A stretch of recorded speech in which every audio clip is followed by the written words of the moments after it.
Yes we are live now. Hello friends, this is Himanshi and welcome to let's learn. तो आज हम एक mock test लगाएंगे child development and pedagogy का।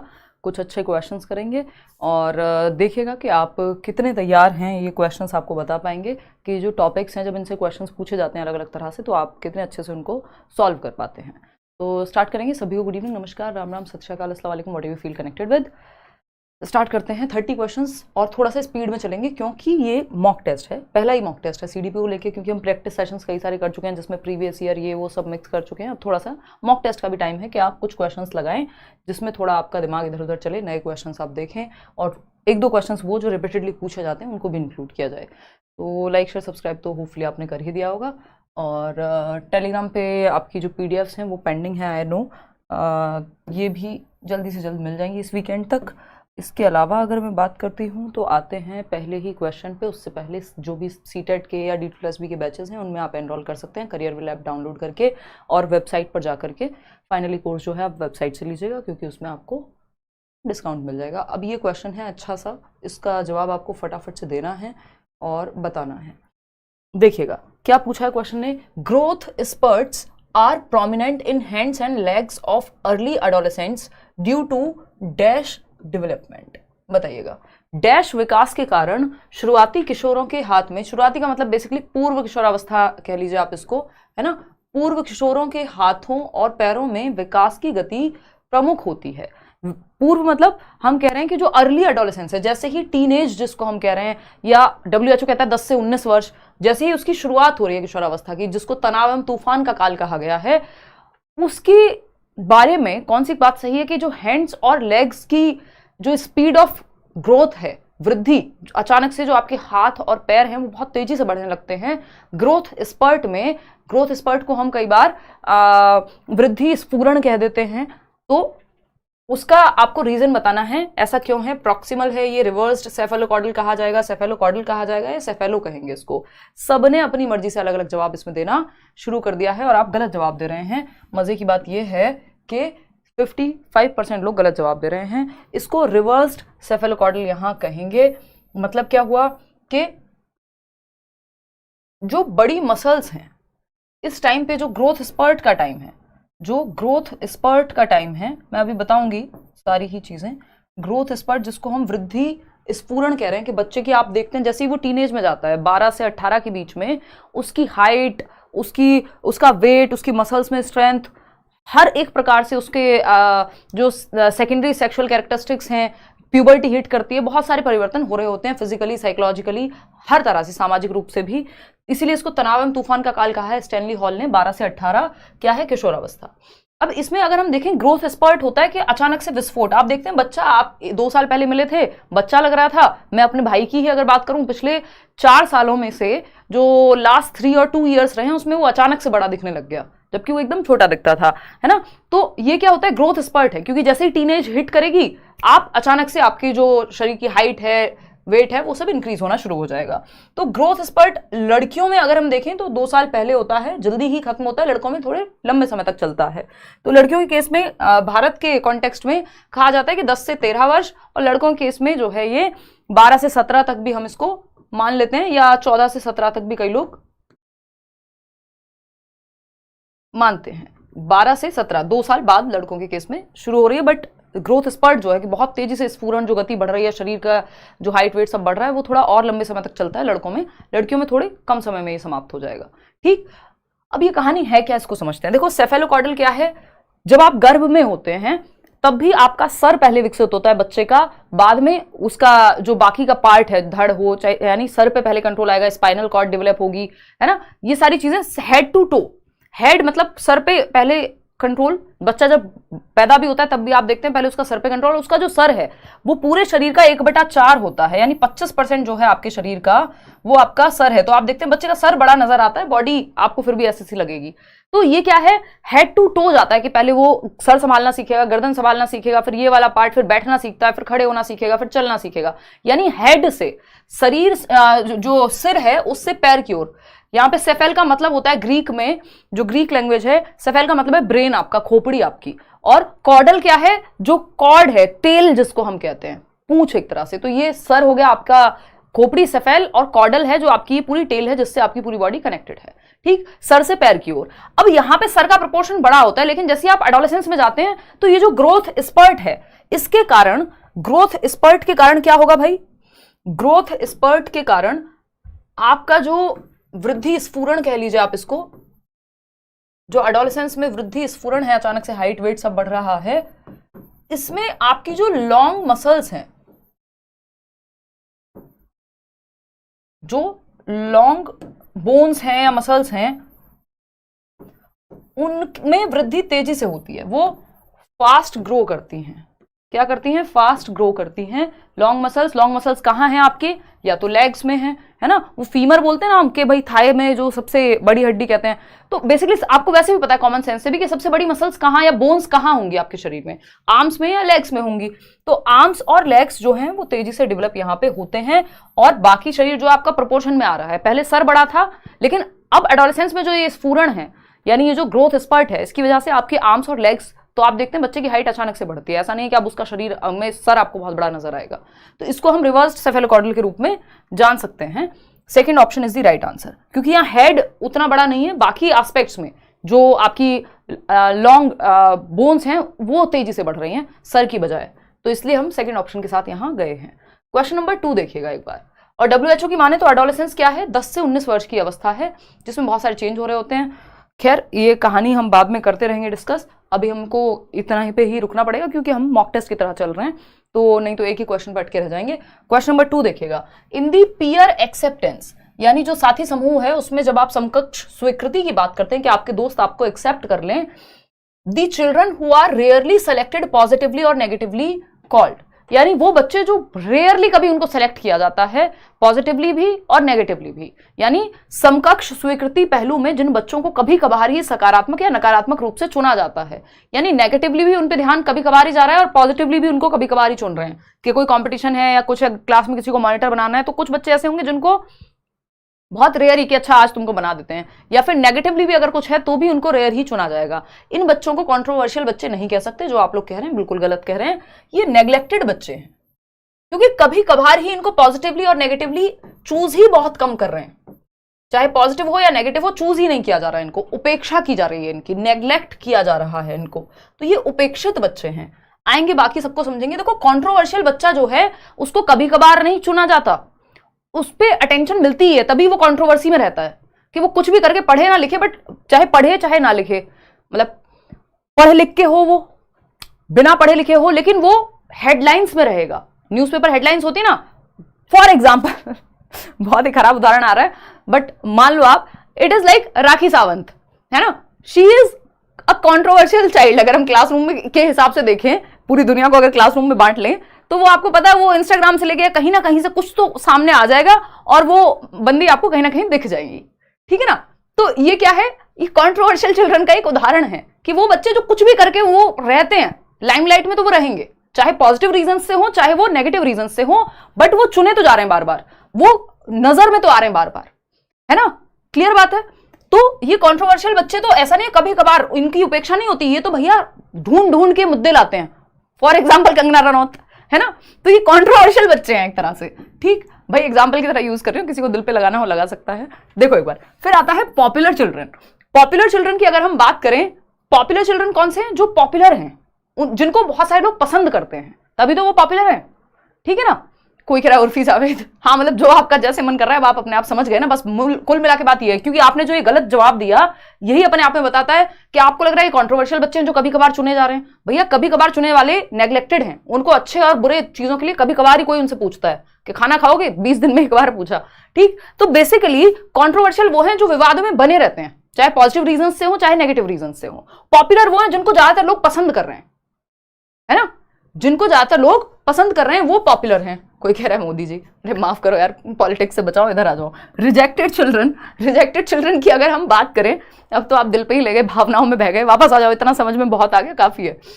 Rejected children वो है जिनको रिजेक्ट किया जा रहा है, जिनको स्वीकार कभी किया ही नहीं जाता, जिनको कोई कह रहा है पॉपुलर चिल्ड्रन में कटरीना कैफ को डाल दो, बहुत बढ़िया, है ना। फॉर एग्जाम्पल विराट कोहली, तो पॉपुलर वाला ही एग्जाम्पल में आएंगे, ठीक है ना। तो पॉपुलर लोग, पॉपुलर चिल्ड्रन कौन से, जिनको ज्यादातर बच्चे पसंद कर रहे हैं, उनके फेवर में है। रिजेक्टेड वो हैं जिनको रिजेक्ट ही किया जा रहा है सिरे से, ठीक। तो अस्वीकृत बच्चे, तो यहां पे उनको रेयरली सिलेक्ट भी नहीं किया जाता, रिजेक्टेड तो रिजेक्टेड ही हैं बेचारे। तो इसलिए ये नेग्लेक्टेड बच्चे हैं जिनको कभी कभार सिलेक्ट किया जा रहा है पॉजिटिव रीजन के लिए, कभी नेगेटिव रीजन के लिए, ठीक है जी। तो ये हुआ नेग्लेक्टेड चिल्ड्रन। कोई कह रहा है पॉपुलर चिल्ड्रन में हिमांशु को डाल दो, सही है जी। चलिए आते हैं क्वेश्चन नंबर 3 देखिएगा अब। तो ये नेग्लेक्टेड चिल्ड्रन का उदाहरण हुआ। क्वेश्चन नंबर 3 देखिएगा। तो ये चारों प्रकार हमको समझ में आ गए। कोई दिक्कत परेशानी दर्द समस्या? एक आसान सा क्वेश्चन कर लीजिए। अब सर में दर्द हो गया होगा, है ना, थक गए होंगे, जल ग्रहण कर लीजिए, आजकल वो चल रहा है ना मीम इंस्टाग्राम पे, देखो एक बार। तो फटाफट से क्वेश्चन बताओ। क्वेश्चन नंबर 3 है, विच, ये थोड़ा सा आसान सवाल, विच of the following does not promote cultural sensitivity in classroom? यानी निम्नलिखित में से क्या कक्ष में सांस्कृतिक संवेदनशीलता को बढ़ावा नहीं देता है? बताइएगा तराना, बताइए क्या बढ़ावा नहीं देगा? सांस्कृतिक संवेदनशीलता, यानी सभी संस्कृतियों के प्रति हम कक्षा में संवेदनशील हों, मजाक ना उड़ा रहे हों कि किसी पंजाबी कल्चर का या किसी और का, मतलब अलग अलग हर तरह का बच्चा आपके क्लासरूम में है ना, तो आप संवेदनशील हैं। संवेदनशील ना होने का कौन सा उदाहरण है, या संवेदनशील होने के बारे में कौन सी बात गलत है? दोनों ही तरह से देख सकते हैं। नोट लगा हुआ है, ध्यान से सवाल को पढ़ेंगे। फर्स्ट ऑप्शन है organising activities related to different cultures, यानी ऐसी विभिन्न संस्कृतियों के अनुकूल गतिविधियों का आयोजन करना, यानी ऐसी एक्टिविटीज आप करा रहे हैं जहां मल्टीपल कल्चर वाले बच्चों को इंक्लूड किया जा रहा है। अलग अलग संस्कृति या अलग अलग त्योहार आप सेलिब्रेट कर रहे हैं तो सारे बच्चे इंक्लूड हो जाएंगे, पॉजिटिव बात है। हमें नॉट पूछा है।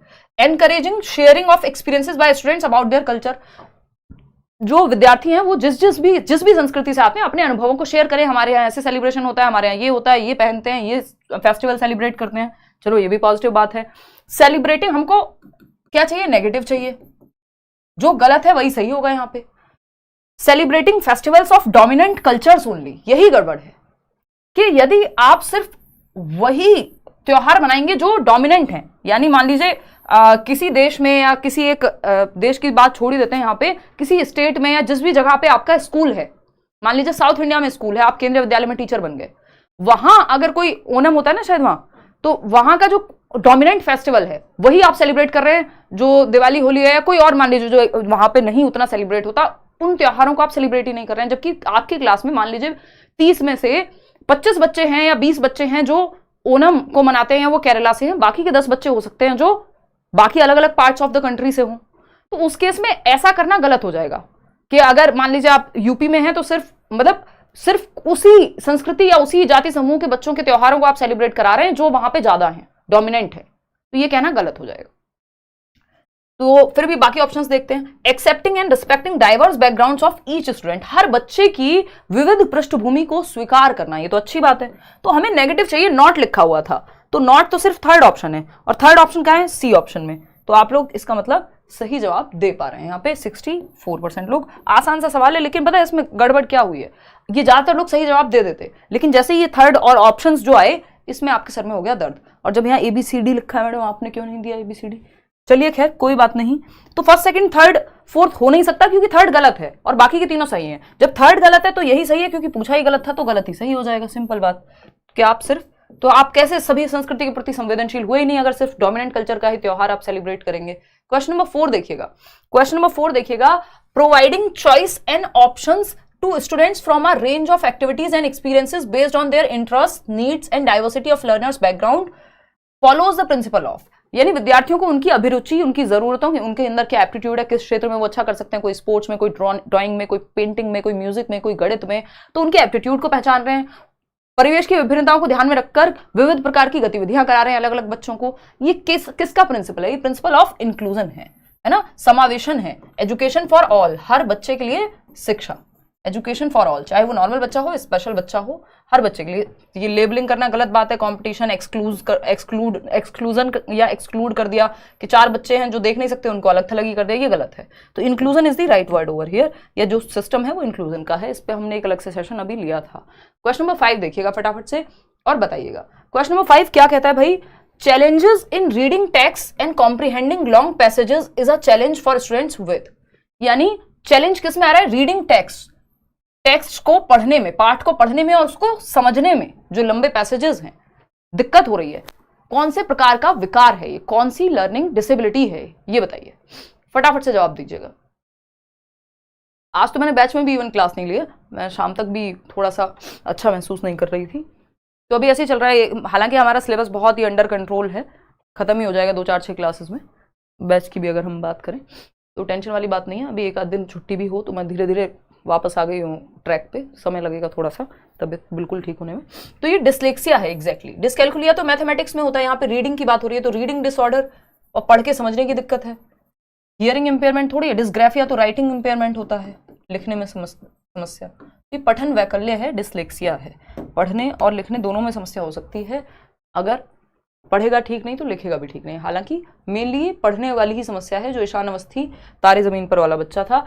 इन सोशियो कंस्ट्रक्टिविस्ट, क्वेश्चन नंबर 6 देखिएगा, in socio constructivist classroom what is the primary mode of assessment. एक सामाजिक रचनावादी कक्ष के अंदर कौन सा तरीका प्रमुख तरीका होगा मूल्यांकन का, या बच्चे के आकलन का तरीका मुख्य कौन सा होगा, यानी बच्चे को जांचने का सबसे बेहतर तरीका, टेस्ट करने का। अगर मैं कहूं कि आपको पता कैसे लगेगा कि बच्चा ठीक कितना सीख गया है, कैसे सीख गया है, ये सब आपको बताना है, फटाफट से बताना है, जल्दी बताइए। मेरी बेटी 7 साल की है और आपकी वीडियो हमेशा देखती है। बहुत बढ़िया सन्नी, धन्यवाद। चलिएगा आप लोग के साथ, हाँ आप लोग के बच्चे देखते हैं बिल्कुल, देखिएगा। तो ये सहयोगात्मक परियोजनाएं कि यानी आप उनको ऐसे प्रोजेक्ट्स में डाल दीजिए जहां वो एक दूसरे के साथ ग्रुप में कोलैबोरेट करके कोई काम कर रहे हो, और उस टाइम पे उनको ऑब्जर्व कीजिए, उनका आकलन कीजिए। ग्रुप प्रोजेक्ट दे दिया मान लीजिए, उसके बेसिस पे फिर उनको नंबर दे रहे हैं या व्हाटएवर असेस कर रहे हैं। रिकॉल करना सिर्फ रट्टा लगाना नहीं, बच्चा हमें एक्टिव चाहिए, सबसे ज्यादा एक्टिव यहीं पे है, जिस ऑप्शन में सबसे ज्यादा एक्टिव है वही सही जवाब है। स्टैंडर्डाइज टेस्ट भी बहुत अच्छा तरीका नहीं है, क्योंकि बच्चे के इंडिविजुअल डिफरेंसेस का पता नहीं लग पाता। नॉर्म रेफरेंस टेस्ट भी स्टैंडर्डाइज्ड का ही उदाहरण है। देखिए मानकीकृत जो परीक्षण होते हैं, इनकी कुछ विशेषताएं मैंने आपको बताई थी, जैसे ये ऑब्जेक्टिव यानी वस्तुनिष्ठ होते हैं, मल्टीपल टाइम आप कॉपी चेक करा लीजिए, सेम रिजल्ट आएगा। ये इनमें वैलिडिटी पाई जाती है, यानी जिस पर्पज के लिए बनाए गए हैं। तो टेट के पेपर में, सीटेट के पेपर में यूपीएससी के सवाल नहीं पूछे जाएंगे, दैट मीन्स वो वैलिड है, वैध है उस चीज के लिए। रिलायबिलिटी होती है, जितनी बार आप बच्चे को सेम सिचुएशन में सेम क्वेश्चन पेपर अटेम्प्ट करने को कहेंगे, सेम रिजल्ट देगा। तो ये 3 विशेषताएं होती है। और 2 प्रकार के हमने स्टैंडर्डाइज्ड टेस्ट पढ़े थे, एनआरटी नॉर्म रेफरेंस टेस्ट और सीआरटी क्राइटेरियन रेफरेंस टेस्ट। ये जो क्राइटेरियन रेफरेंस टेस्ट है, ये सीधा सीधा सीटेट इसमें आ जाएगा कि आपको कुछ % का क्राइटेरिया है वो फुलफिल करना है, आप पास हो गए, या 12th में 33% लाए। एनआरटी क्या है, जैसे आपका केंद्रीय विद्यालय का या DSSB का एग्जाम, आपको मेरिट में आना पड़ेगा, टॉप आप तभी करेंगे जब बाकी सबसे ज्यादा नंबर लाएंगे, ठीक है ना। तो वो एनआरटी हो गया। ये दोनों स्टैंडर्डाइज टेस्ट का उदाहरण है। और स्टैंडर्डाइज टेस्ट मानकीकृत परीक्षण के साथ फायदा ये है कि बहुत बड़ी पॉपुलेशन, लाखों लोग बोर्ड का एग्जाम, यूपीएससी का एग्जाम, सीटेट का एग्जाम एक साथ दे सकते हैं, ये स्टैंडर्डाइज है। लेकिन इसकी समस्या ये व्यक्तिगत क्षमताओं को या व्यक्तिगत विभिन्नताओं को, इंडिविजुअल डिफरेंसेस को ध्यान में नहीं रखता। तो कोलैबोरेटिव प्रोजेक्ट बेटर यहाँ पे इसलिए हो जाए क्योंकि बच्चा ज्यादा एक्टिव है और यहाँ पे इंडिविजुअल क्षमताओं को आप देख पाएंगे ज्यादा क्लोजली। तो ये कहानी है। क्वेश्चन नंबर 7 देखिएगा एक बार और जवाब दीजिएगा। क्वेश्चन नंबर 7 क्या कहता है भाई? क्वेश्चन नंबर 7 कहता है the most important objective of the assessment of learners is. शिक्षार्थियों के आकलन का सबसे महत्वपूर्ण उद्देश्य है कि आप बच्चे को जांच रहे हैं, उसके पीछे ऑब्जेक्टिव क्या है, उसके पीछे उद्देश्य क्या है। बेसिकली हम क्यों बात कर रहे हैं अभी कि हम पढ़ क्यों रहे हैं, ये क्वेश्चंस क्यों कर रहे हैं। हमारा उद्देश्य है कि भाई सीटेट का एग्जाम है, आपको कितना आता है, अगर आप एक टेस्ट की तरह लगाते हैं तो वो पता लग जाएगा। ये ऑब्जेक्टिव हुआ इस क्लास का, ठीक, कि आपकी अंडरस्टैंडिंग बेटर होगी। तो उद्देश्य क्या होगा बच्चे के आकलन का, सबसे जरूरी उद्देश्य पूछा है। उद्देश्य कई हो सकते हैं। क्या आज के मॉक टेस्ट में सिर्फ अच्छे नंबर लाना उद्देश्य है? नहीं, अगर आ रहे हैं तो बहुत अच्छी बात है, लेकिन आपके कॉन्सेप्ट क्लियर हो गए, ये मुख्य उद्देश्य है आज के इस मॉक टेस्ट का। तो यहां पे आपको बच्चों को देखना है, बच्चे की भले की बात कहां हो रही है, वही ऑप्शन बेस्ट है। To reflect on the effectiveness of the pedagogy and modify it to enhance learning, यानी अध्यापन की प्रभावशीलता पर विचार करना। पेडागोजी मतलब टीचिंग मेथड्स कितने अच्छे रहे हैं, उस पे आप विचार कर पाएंगे, इसलिए आप आकलन कर रहे हैं, असेस कर रहे हैं, टेस्ट कर रहे हैं बच्चे को। और मेथड्स में मॉडिफिकेशन की कहां जरूरत है, चेंज की कहां जरूरत है, वो आपको पता लग जाएगा। तो यही फर्स्ट ऑप्शन हमें अच्छा लग रहा है, फिर भी बाकी के ऑप्शन पढ़ेंगे। To complete one of the task assign to teacher, सिर्फ काम को पूरा करना ये कोई बहुत अच्छा तरीका नहीं है आकलन का, या कोई उद्देश्य नहीं है। कंप्लीट कर देना registers. To create same ability grouping in class, एक ही एबिलिटी के बच्चों को ग्रुप में डाल देना। मिक्स्ड एबिलिटी ग्रुपिंग होनी चाहिए, ना कि सेम। तो first option is the right answer, बाकी तीनों गलत हैं। आगे बढ़ेंगे क्वेश्चन नंबर 8 पर। फटाफट से बताइएगा क्वेश्चन नंबर 8 क्या पूछना चाहता है आपसे। Teachers in a primary classroom should learn personal voice the talk to ourselves that guides our thinking and behaviour. एक प्राथमिक कक्षा कक्ष में शिक्षिकाओं को व्यक्तिगत वाक, खुद से बातचीत जो हमारी सोच और व्यवहार का मार्गदर्शन करती है, उसको क्या करना चाहिए। हमारी मतलब बच्चे की, तो बच्चे की सोच को दिशा देने वाली जो पर्सनल टॉक है या पर्सनल वॉइस है, उसका क्या करना चाहिए, जिसको हम दूसरे भाषा में प्राइवेट टॉक कह सकते हैं, जिसकी बात किसने की है, वाइगॉस्की ने की है। इसको हम सेल्फ टॉक भी कह सकते हैं कि एक बच्चा है जो खुद से बात करते हो। कब से कब तक होती है, 3 से 6 वर्ष के बीच में ये पाई जाती है। खुद से बात करना यानी बच्चा खुद को डायरेक्ट कर रहा है, तो इसको प्रमोट करना है, शुड बी एनकरेज्ड। ये पॉजिटिव है क्योंकि बच्चे के सेल्फ रेगुलेशन, सेल्फ डायरेक्शन, उसको दिशा मिलती है खुद से बात करके। अरे ये वाला नहीं, ये वाला आंसर सही होगा। जब आप खुद से बात कर रहे होते हैं, आप खुद को दिशा दे रहे होते हैं। ठीक, तो सही इसमें आपने जवाब दिया। डिस्करेज, प्रोहिबिट, पनिश कर देंगे, नहीं। तो फर्स्ट ऑप्शन सही है। इसमें बच्चा एक्टिव है, खुद से बात करते हुए, और जो एक्टिव है तो उसको तो प्रमोट करेंगे। क्वेश्चन नंबर 9 देखिएगा एक बार। ये क्या कहता है भाई, क्वेश्चन नंबर 9 ये कहता है the process of teaching and learning for students of differing abilities in the same class is referred to as. यानी एक ही कक्षा में अलग अलग क्षमताओं वाले विद्यार्थियों की सीखने सिखाने की प्रक्रिया क्या कहलाती है। यानी डिफरिंग एबिलिटीज, एक बच्चा है जो मैथ्स में बहुत अच्छा है, दूसरा बच्चा है जो बहुत ही मीडियोकर है मैथ्स में, या तीसरा बच्चा है जो इंग्लिश में बहुत अच्छा है। तो अलग अलग क्षमताओं वाले बच्चे होंगे, सेम एबिलिटी नहीं होगी ना। क्लास में डिफरेंट बच्चे हैं, डिफरेंट एबिलिटी होगी। ठीक है ना, क्लियर बात है। कोई कह रहा है आपको देखकर पढ़ने की एनर्जी चौगुनी हो जाती है। लव फ्रॉम कल्पी, बहुत बढ़िया, थैंक यू रोहिणी। देखिएगा, तो मुझे भी जब मैं डिस्कशन करने आती हूँ तो मेरी एनर्जी भी 4 गुना ही हो जाती है, उससे पहले मुझे मौत आई हुई होती है। आई मीन बिल्कुल कि हाय रे, बिल्कुल तबियत सही नहीं है, एनर्जी डाउन है, ये है वो है। बट जो है आप लोग के साथ जुड़ करके फिर एनर्जी आ जाती है। चलो देखते हैं। Teaching and learning for students of differing abilities in the same class. Different ability के बच्चे सेम क्लास में पढ़ रहे हैं, इनको कैसे देखेंगे, कैसे पढ़ाएंगे। डिफरेंशिएटेड इंस्ट्रक्शन कहेंगे, स्टैंडर्डाइज्ड, स्टिमुलेशन, कंडीशनिंग, ये सब नेगेटिव वर्ड्स हैं कि उद्दीपन है, कोई ऐसा थोड़ी कोई लालच दे करके हम बात कर रहे हैं। मानकीकृत निर्देशन, मानकीकृत तो सबके लिए सेम फॉर ऑल हो जाएगा, जबकि हमें निर्देशन मानकीकृत नहीं, डिफरेंशिएटेड चाहिए, फ्लेक्सिबल चाहिए, ये तो रिजिड होता है। डिफरेंशिएटेड इंस्ट्रक्शन, डिफरेंट एबिलिटी के बच्चों को डिफरेंट तरीके से, डिफरेंट मेथड्स का यूज करके विभेदी निर्देशन दे रहे हैं। ये एक चाइल्ड सेंटर्ड क्लासरूम का उदाहरण है कि ये स्ट्रेटजी बेहतर रहेगी। डिफरेंट नीड्स को और लेवल्स के बच्चे एक क्लास में पढ़ रहे हैं और हम उनको सिखा पा रहे हैं। क्वेश्चन नंबर 10 देखिएगा। क्वेश्चन नंबर 10 क्या कहता है भाई, in a primary classroom the teachers should dash private speech और self talk that guides thinking and action. Again एक और क्वेश्चन सेल्फ टॉक को लेकर के, फटाफट से बताइएगा। प्राथमिक कक्षा में शिक्षकों को निजी भाषण यानी आत्मचर्चा, खुद से जो बात कर रहे हैं, चाहिए और सोच और कार्यवाही का मार्गदर्शन करना चाहिए। क्या करें हम सेल्फ टॉक को बढ़ावा देना है, प्राइवेट स्पीच, निज वाक को एनकरेज करना है। यही बात तो दूसरे क्वेश्चन में दूसरे तरीके से पूछी थी। इग्नोर, डिसमिस नहीं भाई, बच्चा खुद को डायरेक्शन दे रहा है। जब वो ये कह रहा है नहीं ये वाला बॉक्स नहीं, ये लगेगा इसमें, अरे ये वाला क्वेश्चन गलत कर दिया, हिमांशी ने तो ऐसे बताया था। जब आप पेपर में खुद से बात कर रहे हैं तो आप खुद को डायरेक्शन दे रहे हैं। और ये होती शुरुआत इसकी 3 से 6 वर्ष की उम्र में है, प्राइवेट स्पीच की। वाइगॉस्की ने 3 प्रकार की स्पीच बताई है, फटाफट से मैं बता देती हूँ। एक है सोशल स्पीच, जब आप लोगों से आसपास के बात करना सीखते हैं पहली बार, अराउंड 2 ईयर्स की एज के अराउंड, 2 साल के अराउंड। फिर आपके आती है प्राइवेट स्पीच, जब आप खुद से ही बोल बोल के बातें कर रहे हैं, कोई और नहीं है फिर भी खुद से बोल बोल के बातें कर रहे हैं, ये है 3 से 6 वर्ष के अराउंड। फिर आती है साइलेंट इनर स्पीच, अब आप मन में ही बातें कर लेते हैं, बोलने की जरूरत भी नहीं है बाहर, ये है 6+ ईयर्स की बात। तो ये तीनों रहती हैं लाइफ लॉन्ग, ऐसा नहीं है कि ये प्राइवेट स्पीच आई तो सोशल स्पीच चली गई। सामाजिक वाक, जब आप समाज में बातचीत करना शुरू कर देते हैं, 2 साल की उम्र तक आ जाती है ये बात, 2 सेंटेंस को जोड़ के एक नया वाक्य बनाना शुरू कर देंगे।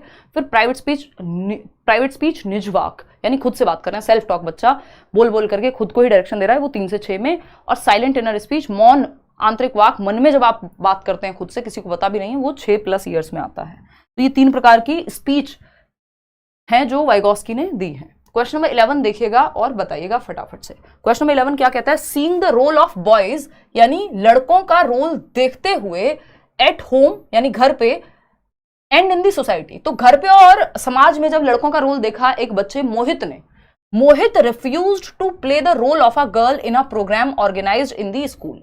मोहित ने मना कर दिया, भैया मैं एक गर्ल की भूमिका, एक लड़की की भूमिका एक स्कूल के प्ले में, एक स्कूल के नाटक में नहीं निभाऊंगा, क्योंकि मैंने देखा है कि लड़कों का तो रोल अलग है समाज में, पापा थोड़ी कभी खाना बनाते हैं, पापा थोड़ी ना ये बोलते हैं। तो ये क्या हुआ, उसने देखा जो समाज में है, सोसाइटी में और घर पे जो उसने रोल देखा बॉयज का, वो उसमें फिट नहीं हो पा रहा था, और उसने एक प्ले के अंदर, एक नाटक के अंदर एक लड़की का रोल प्ले करने से मना कर दिया, saying that because he is a boy he will not wear a girl's dress. It shows what?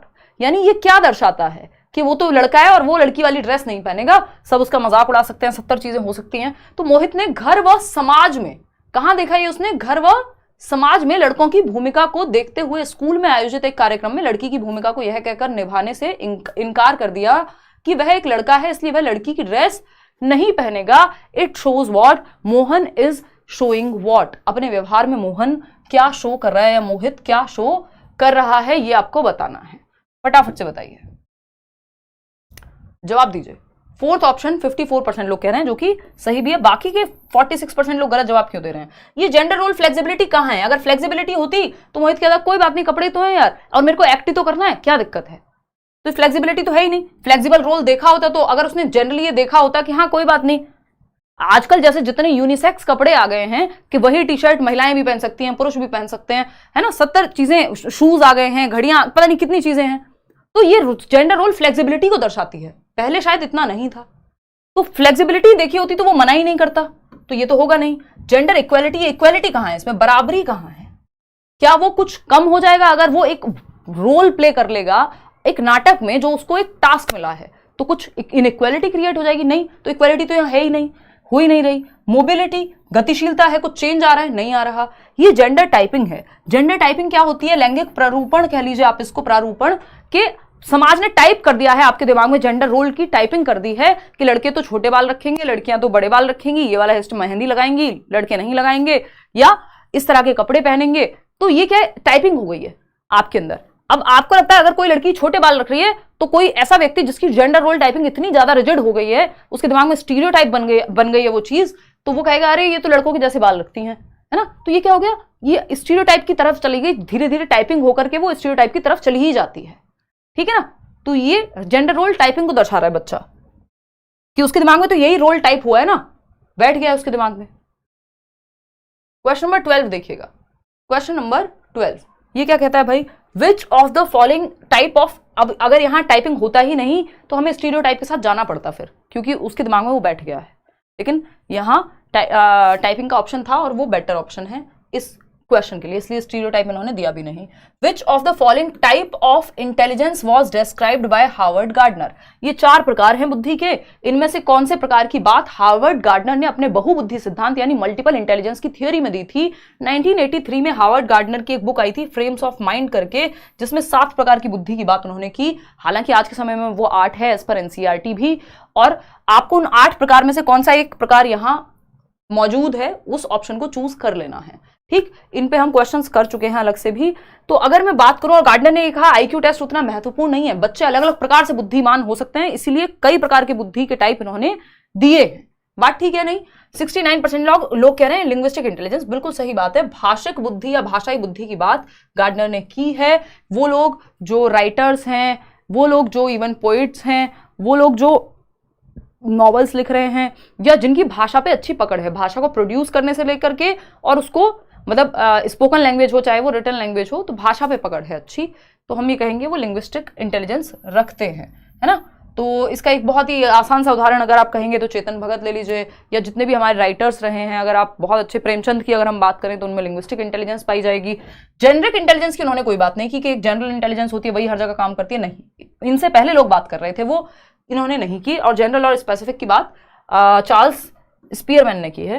Physical intelligence की उन्होंने कोई बात नहीं की, वो काइंस्थेटिक इंटेलिजेंस है जिसकी उन्होंने काइंस्थेटिक भी नहीं है, बॉडीली काइंस्थेटिक जिसको हम कहते हैं, शारीरिक गतिक बुद्धि, वो अलग है। इसका मतलब ये ओवरऑल शारीरिक बुद्धि नहीं है, कोई फिजिकल कोई भौतिक वो वाली बुद्धि की बात यहाँ नहीं हुई। तो B option is the right answer. Question number 13 देखिएगा, ये क्या कहता है फटाफट से देखेंगे। Question number 13, which of the following attitude is best suited to positive group dynamics with in the classroom. यानी कक्षा में सकारात्मक समूह की सक्रियता के लिए निम्नलिखित में से कौन सा रवैया रुख सर्वाधिक उपयुक्त है। यानी ग्रुप डायनामिक पॉजिटिव हो, यानी बच्चा ग्रुप में पॉजिटिवली सीख पाए, इसके लिए कौन सा एक रवैया सही है कि बच्चे ग्रुप में। OMR शीट डाल दीजिए, टेलीग्राम पे डाल देंगे, प्रगति लाल पीले मत हो, है ना, ऐसे ही डाल देंगे, कोई बात नहीं, डाल देंगे। जैसे ही सारी वो सब डालेंगे तो मैंने प्रीवियसली भी डाली हुई होगी, दोबारा डाल दूंगी मैं। एग्जैक्ट वही सीटेट की जो OMR शीट है, शेयर ही हमने शुरू करना किया है, एग्जैक्ट सीटेट वाली। ये नहीं है पता चले आप SSC के गोले भर रहे हैं, वो जरा जरा से होते हैं, सीटेट के थोड़े डिफरेंट होते हैं। कक्षा में सकारात्मक समूह की सक्रियता के लिए, और हमने बैच में तो इवन मॉक टेस्ट में लगा के दे भी दी है, वो देखना एक बार। तो कक्षा में सकारात्मक समूह, एक पॉजिटिव ग्रुप बने क्लासरूम में, इसके लिए कौन सा एक डायनेमिक बेटर है, पॉजिटिव है। Laying down strict external rules prohibiting group interaction, अगर ग्रुप में इंटरेक्शन ही नहीं होगा, बच्चे आपस में बात ही नहीं करेंगे, इतना स्ट्रिक्ट रूल हो जाएगा तो फायदा क्या है, वो कौन सा पॉजिटिव ग्रुप डायनेमिक हुआ। Dividing the class into permanent ability grouping, permanent ability grouping नहीं, सब groups for functioning, mixed ability grouping कभी कभार कर सकते हैं, अलग अलग चीज के लिए अलग अलग ग्रुप बना दिया, परमानेंटली आपने डाल दिया, वो गलत है। Encouraging all students in class to dialogue and collaborate for problem solving, simple फंडा है, बच्चा जहां सबसे ज्यादा एक्टिव है वही ऑप्शन सही है। तो समस्या समाधान के लिए आप बच्चों को बातचीत करने के लिए, डिस्कशन डिबेट के लिए अपॉर्चुनिटी दे रहे हैं, अवसर दे रहे हैं, आगे बढ़ा रहे हैं। फोर्थ ऑप्शन है encouraging competition between groups to enhance performance, competition को बढ़ावा देना कोई भी समझदारी का काम नहीं है, ये कोई चाइल्ड सेंटर्ड एजुकेशन को प्रमोट नहीं करता है। तो third option is the only right answer over here. Question number 14 देखिएगा, जवाब दीजिएगा। Question number 14, mathematical disorder. जैसे आपसे पेपर में 30 क्वेश्चन पूछे जाएंगे सीडीपी में, उसी तरह से 30 क्वेश्चन आपके सामने आज रखे हुए हैं। तो mathematical disorder in context of learning disability is referred to, अधिगम अक्षमता के संदर्भ में गणितीय अधिगम अक्षमता, गणित में समस्या होगी बच्चे को, कौन सा एक प्रॉब्लम है, ये डिसकैलकुलिया है, सिंपल गणन संबंधी विकार है, गुणज वैकल्य कह देते हैं, बच्चे को कैलकुलेशन में, मल्टीप्लिकेशन में, एडिशन में, सब्ट्रैक्शन में, इन सब में दिक्कत होगी। डिस्प्रेक्सिया तो मोटर स्किल्स वाला होता है, पेन पकड़ने में, चलने फिरने में, टाई लगाने में, शू लेसेस जूते के फीते बांधने में। डिसलेक्सिया रीडिंग डिसऑर्डर है, डिस्ग्राफिया राइटिंग है ना। डिसकैलकुलिया है कैलकुलेशन या गणित में समस्या आएगी। Third option is the right answer. Question number 15 देखिएगा, शीला एक बच्ची है, 5 साल की बच्ची है, इसके बारे में समझते हैं। शीला, क्वेश्चन नंबर 15 कहता है, शीला अ 5-year-old गर्ल, 5 साल की बच्ची है, started playing the musical instrument guitar, 5 साल की बच्ची है, एक म्यूजिकल इंस्ट्रूमेंट गिटार नाम के इंस्ट्रूमेंट को विदाउट एनी आउटसाइड इंस्ट्रक्शन, किसी ने उसको इंस्ट्रक्शन नहीं दी और बजाना उसने शुरू कर दिया था जब वो 3 साल की थी तब से। This talent would characterises her age a, इसका एक और उदाहरण मेरे दिमाग में आ रहा है। आपने अगर शकुंतला देवी मूवी देखी है तो वो मैथमेटिक्स में अपने आप में बहुत ही गिफ्टेड चाइल्ड रही, बहुत क्या मतलब गिफ्टेड चाइल्ड रही, और उनको किसी ने उस तरह से सिखाया नहीं, और आपने मूवी में भी अगर देखा हो उनके फादर कोई कैलकुलेशन कर रहे होते हैं और वो फटाक से बता देती हैं। ये कुछ बच्चे गिफ्टेड होते हैं कुछ क्षेत्रों में, गिफ्टेड मतलब भगवान का ही गिफ्ट मान लो आप उनको एक तरह से, ठीक है ना। मैम आप रिप्लाई फनी देती हैं, क्या करें, जीवन अपने आप में फनी है रागिनी, है ना, ज्यादा सीरियस लीजिएगा तो मर जाइएगा, फिर जी नहीं पाइएगा। खैर आइए एक बार समझते हैं कहानी, लिटरली मत लिया करो मेरी बातों को, ये मैं मजाक में कहती हूँ। देखिएगा, स्लो लर्नर है भाई, 3 साल की उम्र में गिटार बजाना सीख लिया बिना किसी के सिखाए, ये स्लो है, ये धीमे सीख रहे हैं, ये जरूरत से ज्यादा तेज है।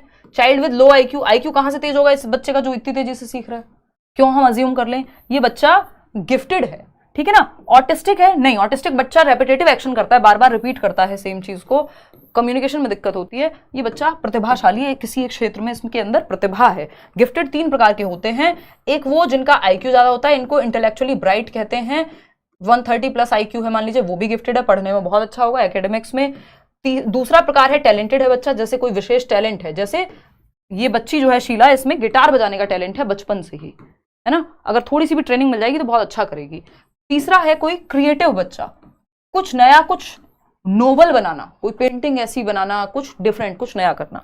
तो ये गिफ्टेड बच्चों में 3 प्रकार होते हैं। गिफ्टेड बच्चे जो है जनरली क्या होते हैं, डाइवर्जेंट थिंकर्स होते हैं, ओपन एंडेड सोच रखते हैं, हायर ऑर्डर थिंकिंग स्किल्स होती हैं इनके अंदर। क्वेश्चन नंबर 16 देखना फटाफट से, a teacher encourages his or her students to make concept maps. Concept map समझते हो, याद रखने के लिए आसानी हो जाती है, जैसे आप फ्लो चार्ट वगैरह बनाते हो तो एक कॉन्सेप्ट से रिलेटेड जो भी सब टॉपिक्स होते हैं आप एक मैप बना करके उसको समझते हैं कि ये इससे रिलेटेड है, ये इससे। After teaching a topic this would be helpful in, concept map बनाने को यानी संप्रत्यात्मक। मैम आप भी तो गिफ्टेड हो, थैंक यू अंशुल, कभी घमंड नहीं किया यार, टैलेंट बहुत है।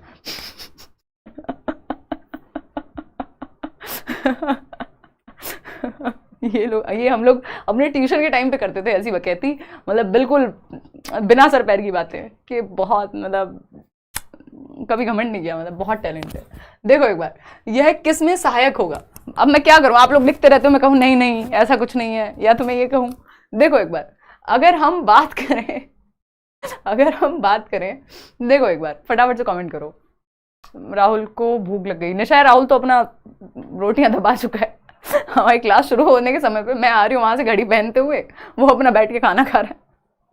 तो निशा है आज और मैं हूँ, हम उपवास पे हैं, जब क्लास खत्म हो जाएगी तब खाना खाएंगे। पनीर बना है आज, और आपको पता ही है वेजिटेरियन लोग हमारे जैसे, उनके लिए पनीर से बड़ी कोई डिश क्या ही होती होगी, है ना। देखो एक बार, बहुत बातें कर ली इधर उधर की, इधर आ जाओ वापस से, 41% हो। देखो फर्स्ट ऑप्शन कह रहे हैं 41% लोग, अभी चेक करेंगे। कॉन्सेप्ट मैप की बात हो रही है। एक अध्यापिका किसी एक विषय को पढ़ाने के बाद विद्यार्थियों को संकल्पनात्मक मानचित्र बनाने के लिए कहती है। संकल्पनात्मक मानचित्र यानी कॉन्सेप्ट का मैप, फ्लो चार्ट या किसी भी तरह से जिसमें कॉन्सेप्ट समाहित हो सके। क्लियर है बात? तो इससे क्या होगा? Conducting formative assessment. हाँ भाई, बच्चा पेन पेपर टेस्ट ना दे करके कोई एक्टिविटी कर रहा है तो ये फॉर्मेटिव एफए है, रचनात्मक तरीका है, क्रिएटिव तरीका है आकलन का, सही है। Testing the capability of students to summarise the main points. भाई मुख्य बिंदु को समराइज कर पाया बच्चा या नहीं उस कॉन्सेप्ट के? बिल्कुल सही बात है, पता लग जाएगा वो बना पा रहा है या नहीं, कि हमने आज क्या क्या पढ़ा तो उसने मैप बना के बता दिया। Developing rubrics to evaluate the level of the students. Rubrics होते हैं एक सेट स्टैंडर्ड डेवलप हो जाएगा, एक गाइड डेवलप हो जाएगा कि बच्चा अगर इतने % बना पा रहा है तो इसका मतलब इतने % उसकी जानकारी है। तो एक गाइड, एक पैमाना होता है रूब्रिक बच्चे को जांचने का, तो वो भी डेवलप होगा इससे। Testing the artistic ability. ये आर्टिस्टिक एबिलिटी टेस्ट करने के लिए नहीं है, आर्टिस्टिक एबिलिटी के लिए कोई ड्राइंग, पेंटिंग कुछ भी काम दिया जा सकता था। Artistic ability is not the right word over here. तो फर्स्ट, सेकंड और थर्ड जो है यहां सही उत्तर हो जाएगा। क्लियर है बात? आगे बढ़ेंगे। क्वेश्चन नंबर 17 को देखिएगा, क्या कहता है ये, फटाफट से बताइएगा। थोड़ा सा क्या है ये लेंदी क्वेश्चन है, चलिए कोई नहीं, बताइए। वो मैम कितने अच्छे बोलते हो आप, थैंक यू। मैं आंसू रो दूंगी यार मैं इतनी तारीफ से, मुझे पता है। सेल्फ लव में पागल हुई जा रही हूँ मैं, नार्सिसिज्म आ जाएगा अब इसके नेक्स्ट स्टेज में। देखो एक बार क्वेश्चन नंबर 17 देखो एक बार, बताओ फटाफट से, इधर उधर ही बातें करवा लो इनसे। देखो, a teacher encouraged her students to learn about their heritage through conversations with adults and community members. Choose the option from the following that reflects the teacher's perception about socialisation and learning. यानी a teacher encouraged her students, बच्चों को encourage किया, प्रोत्साहित किया एक teacher ने, learn about their heritage, जो भी उनकी हेरिटेज है, विरासत है, अपने आसपास की चीजें हो सकती हैं, कल्चर के बारे में हो सकती हैं चीजें, कोई मॉन्यूमेंट हो सकता है, इन सब के बारे में वो अपने अडल्ट्स और कम्युनिटी से बातचीत करके, अपनी दादी नानी से, अपने आसपास के लोगों से, अपने माँ बाप से, अपने आस पड़ोसियों से, मान लीजिए कोई है जहाँ पे कोई व्यक्ति है उसकी क्लास में जो आगरा से है तो उससे बात कर रही है ताजमहल के बारे में बच्ची, तो ये सब के बारे में वो बातचीत करके कम्युनिटी से सीख रही है। ये क्या रिफ्लेक्ट करता है, फटाफट से बताना है आपको। थैंक यू विकास, धन्यवाद। देखिएगा, तो ये क्या दिखाता है, सोशलाइजेशन और लर्निंग का क्या संबंध है, यानी सामाजिकरण और अधिगम का क्या संबंध है, ये क्या दर्शाता है। भाई समाज में हम घुलते मिलते हैं, चीजें सीखते हैं, सोशलाइजेशन के थ्रू भी हम चीजें सीखते हैं। समाज में घुलने मिलना सीखने को सोशलाइजेशन कहते हैं, समाजीकरण, समाज में रहने के तौर तरीके सीख रहे हैं हम, बाहर से कोई आए तो नमस्ते करते हैं, पानी देते हैं, वॉटेवर है ना। लर्निंग, जो भी आप कुछ नया सीख रहे हैं, यहाँ पे दोनों जुड़े हुए हैं। तो recognising the importance of knowledge acquired by children from the community, यानी यहाँ पे टीचर रिकॉग्नाइज कर रहे हैं, महत्व दे रहे हैं, जो समुदाय से हम सीखते हैं, समाज से, वो भी महत्वपूर्ण हमारे ज्ञान के निर्माण में या सृजन में। बिल्कुल सही बात है। Believing that learning takes place in social setting and that it is important to make connections, कि जो अधिगम है वो सोशल सेटिंग्स में यानी सामाजिक परिवेश में बेहतर सीखा जाता है। जो बात कौन कह रहा है, चाइल्ड सेंटर्ड एजुकेशन या प्रोग्रेसिव एजुकेशन, जो प्रगतिशील शिक्षा है, जॉन डुई भी यही कह रहे हैं कि learning is a social activity, group में करा होगा बेहतर होगी। Valuing the connection of knowledge acquired in school with local knowledge, जो बाहर की लोकल नॉलेज है, जो रियल वास्तविक दुनिया है, उससे कनेक्ट कर दिया आपने किसको, क्लासरूम नॉलेज को, किताबों के ज्ञान को। Giving more importance to knowledge taught in school, नहीं यहाँ पे ऐसा नहीं हो रहा कि जो स्कूल में सिखाया जा रहा है उसको ज्यादा महत्व दे रहे होते तो फिर कम्युनिटी के साथ इंटरेक्शन की बात आती ही नहीं। तो फर्स्ट, सेकंड, थर्ड यहाँ पे भी सही है, यानी third option is the right answer, जो कि 61% लोग जो है वो कह रहे हैं। अच्छा, धन्यवाद। अगेन रागिनी कह रही हैं आप इतने फेमस हो फिर भी आप में ईगो नहीं है। रागिनी वही है ना यार, कभी घमंड ही नहीं किया। मजाक कर रही हूँ, दिल पे मत ले लेना। देखो एक बार फटाफट से बताओ, क्वेश्चन नंबर 18। इधर उधर की बातें करते हो यार, जिस भी कमेंट पे नजर जाती है वो इधर उधर की बातें करता मिलता है। देखो एक बार, देखिए ये कौन मोए मोए करा रहा है। इधर आ जाओ क्वेश्चन नंबर 18 पे। Which of the following scenario exemplifies constructivist pedagogy. Constructivist मतलब बच्चा जहां एक्टिव होगा, पियाजे और वाइगोस्की की बात हो रही होगी, रचना करके सीखेगा। एनसीएफ भी इसी पे बेस्ड है। पियाजे क्या है, रेडिकल कंस्ट्रक्टिविस्ट हैं, वाइगोस्की क्या है, सोशल कंस्ट्रक्टिविस्ट हैं, ठीक है ना। तो कौन सी संरचनावादी शिक्षा शास्त्र विधि को दर्शाती है? पहला ऑप्शन है, यानी बच्चा जहां एक्टिव है। Students listen to the teachers and take notes on the content covered, बच्चे सुन रहे हैं और नोट्स बना रहे हैं, उतने एक्टिव नहीं है, इससे ज्यादा एक्टिव हो सकते हैं। सेकेंड ऑप्शन है, students repeat loud long passages to memorise them, again यहाँ पे भी वो रट्टे लगा रहे हैं, उतने एक्टिव नहीं है, यहाँ पे भी बस बैठ के नोट्स ले रहे हैं, लेक्चर मेथड है, उतने एक्टिव नहीं है। Students learn the material in their textbooks and take test covering the content, जो किताब में लिखा है वो सीख रहे हैं और टेस्ट दे रहे हैं, उतने एक्टिव हैं ही नहीं। अ टीचर जहां एक्टिविटी करेंगे वहां एक्टिव होंगे। A teacher presents his students with a contemporary issue on which they discuss and debate. Teacher ने एक कॉन्टेम्परेरी इशू दिया कि भाई अब डिपेंड करेगा, अगर 11th 12th की क्लास है और कोई सब्जेक्ट है मान लो सोशियोलॉजी जैसा, तो हम कहेंगे भाई कि ये जो प्राची निगम वाला केस हुआ, क्या ये सही है, इस पे सब अपने अपने विचार देंगे, डिस्कशन होगा क्लासरूम। मतलब इस तरह का कोई भी मुद्दा हो सकता है जो उस समय पे चल रहा हो, समकालीन हो, है ना। क्या लड़के लड़कियों में भेदभाव सही है, अब इस पे चर्चा हो रही है, टीचर ने टॉपिक दे दिया एक तरह से उस समय पे चलने वाला, क्लास के हिसाब से दिया जाएगा टॉपिक, ऐसा नहीं है 5वीं क्लास के बच्चे को ये बात कहोगे शायद उसको ठीक से ना जमे वो चीज। तो 4th option is the right answer. आगे बढ़ेंगे क्वेश्चन नंबर, क्योंकि बच्चा वहां ज्यादा एक्टिव है, उसकी सोच विचार की क्षमता, उसकी बातचीत की क्षमता वहां निकल करके आएगी। क्वेश्चन नंबर 19 देखिएगा। In many cases young girls rather than boys are expected to perform household chores and sibling care in the absence of their mothers. This is an example of what? यानी अधिकांशतः यह देखा गया है कि माताओं की अनुपस्थिति में, यानी मम्मी अगर घर पे नहीं है, तो लड़कों की अपेक्षा लड़कियों से घरेलू कार्यों को करने व छोटे भाई बहनों की देखभाल करने की अपेक्षा ज्यादा की जाती है। ये किसका उदाहरण है? यानी मान लीजिए घर में एक भाई है जिसका नाम है ए और एक भाई है जिसका बहन है जिसका नाम है बी, ठीक है ना। तो ये जो बॉय है, बॉय और गर्ल बना देते हैं, B for boy G for girl कर देते हैं। तो यहाँ पे एक ब्रदर बॉय है और एक गर्ल है।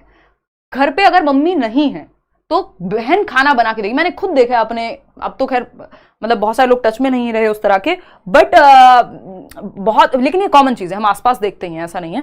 तो मेरा खुद का एक्सपीरियंस है कि मेरी फ्रेंड्स थी एक दो जिनके यहाँ पे अगर मम्मी नहीं होती है तो खाना वही बनाते हैं। और आपने भी ये देखा ही होगा, किया भी होगा कई फीमेल्स ने, खाना जो है अगर मम्मी नहीं है तो बेटी ही बनाएगी खाना, भाई जो है वो नकारा आके बैठ के बस खा ले, बहुत बड़ी बात है ना। मैं खराब शब्द यूज कर रही हूँ but you are getting what I am saying. क्यों कह रही हूँ ऐसा, अभी आंसर में पता लग जाएगा, है ना। कि मतलब उसको भी 2 हाथ दिए भगवान ने, वो भी खाना बना सकता है, मदद कर सकता है, एटलीस्ट दोनों मिलकर के बना सकते हैं, ठीक है ना। क्योंकि लेकिन हमारे यहाँ स्टीरियोटाइपिंग हो गई है, क्योंकि हमने मान लिया खाना बनाना सिर्फ मम्मी का काम है, तो वही खाएगा आके। और मुझे उस समय भी इस बात से इतनी तकलीफ होती थी, पता नहीं क्यों, क्योंकि मतलब हमारे घर में क्या ऐसा नहीं हुआ, या भाई बहुत छोटा भी था, और देयर वर मल्टीपल रीजंस। तो वो एक थोड़ा क्रांतिकारी विचार हैं भी मेरे इस चीज को लेके। तो अगर हम देखें बॉय और गर्ल की अगर हम बात कर रहे हैं यहाँ पे, तो अगर माँ की अनुपस्थिति है तो खाना कौन बनाएगा? बेटा नहीं बनाया, बेटी बना रही है, यानी गर्ल बना रही है। अगर छोटे भाई बहन हैं तो बेटी उनको संभाल रही है। पुराने टाइम पे, हमसे एक जनरेशन पहले चले जाएं तो बड़ी बहन मतलब माँ का ही काम है, वो अपना जीवन भी सैक्रिफाइस कर देगी, किस लिए? क्योंकि छोटे भाई बहन को संभालना है, ठीक है ना।